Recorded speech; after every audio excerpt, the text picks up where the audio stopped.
7h46 sur Sud Radio, l'édito politique avec Éric Revel. Bonjour à vous Éric.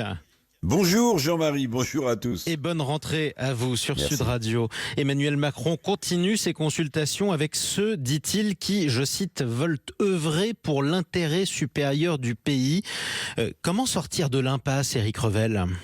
Jean-Marie, d'abord, l'intérêt supérieur du pays, à mon sens, aurait voulu que Macron, qui est chef de l'État, je lui rappelle, reste au-dessus de la mêlée, soit au-dessus de la mêlée et se mêle pas de stripatouillage. Bon, comment sortir de l'impasse ? À mon avis, il n'en sort pas, parce que le piège se referme jour après jour, consultation après consultation, vous l'avez rappelé, qui reprennent aujourd'hui.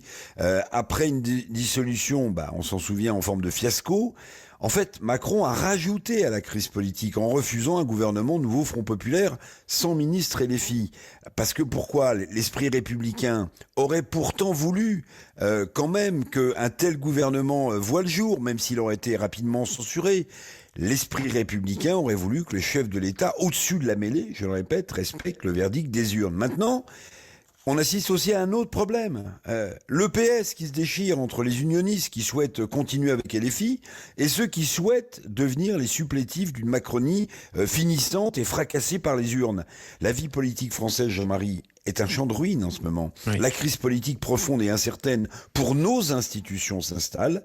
Le fiasco tourne au cauchemar politique. Jupiter est mort, a dit hier Dominique de Villepin dans une envolée dont il a depuis la disparition de Jupiter, après cette dissolution fiasco, je vous le dis, Macron joue sa survie politique. Et pourtant, alors que tout le monde regarde la gauche, la ministre de la Culture, Rachida Dati, estime qu'un pacte gouvernemental avec les Républicains est indispensable. Mais est-ce que c'est seulement possible, Éric ? D'abord, la ministre de la Culture, Dati, démissionnaire, quand même, faut le rappeler, a trahi son camp. Ouais. Les LR, ils ont été trahis au pire moment. Rachida Dati, elle croyait que son ralliement à la Macronie lui assurerait un tremplin pour la mairie de Paris. C'est loupé. Elle est partie au mauvais moment. En plus, la parole de Dati est démonétisée. Elle se retrouve seule, Rachida Dati, abandonnée par les macronistes et écartée par les républicains. Qui peut croire que les injonctions de Rachida Dati vont marquer Laurent Wauquiez qui sera aujourd'hui à l'Élysée ? Qui peut croire que Laurent Wauquiez jouera le rôle de supplétif d'un Emmanuel Macron aux abois ? Les LR parlent d'un pacte législatif, mais sans participation au gouvernement, ni même vote du budget. Le budget, ça va être le point noir de cette rentrée. On n'a pas de budget pour l'instant, alors qu'on a des finances publiques dans le rouge vif. Bref, l'impasse du côté de la droite semble également totale, sauf à imaginer quelques débauchages au cas par cas de personnalités.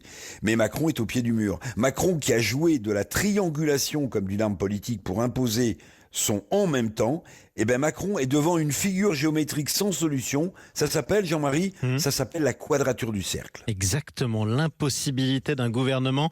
Et puis, je rappelle en plus que ce matin, l'ancien président de la République, François Hollande, fustige, je cite, une faute institutionnelle d'Emmanuel Macron dans une interview au magazine Le Point. Faute institutionnelle d'Emmanuel Macron quand il a refusé d'appeler le nouveau Front Populaire à gouverner.